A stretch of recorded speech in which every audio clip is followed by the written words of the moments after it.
But you did state that you believe that the Holocaust was not as bad as abortion. So I wanted to respond to kind of a specific comment you made. I hope you'll be open to that. I do remember, I'm sorry, I'm not sure what university you did say this specifically at, but you did state that you believe that the Holocaust was not as bad as abortion. So in other words, you believe that abortion is worse than the Holocaust. So they're both distinct evils, of course, with some similarities. The Holocaust in some ways was far more evil, but as far as magnitude, the abortion crime is more evil. And I can explain more if you'd like. Okay, sure. So I did do some research.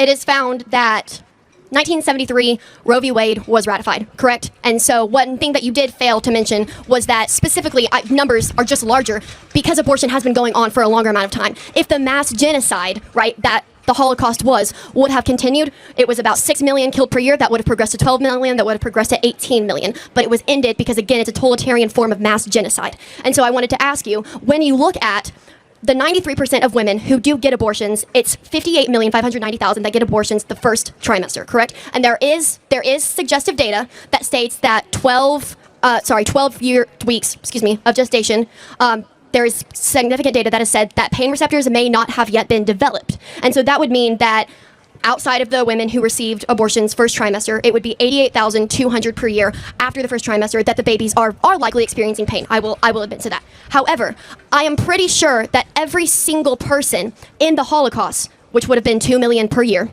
as far as the people who could feel pain, did feel that pain. And so I would like to ask you, actually, I think I would just like to tell you, I think that 2 million actual people, kids, grown people who were starved, worked to death, I think that is more significant than the 88,200 life forms, if you will. Because, again, 58,590,000 of them are probably not feeling any pain.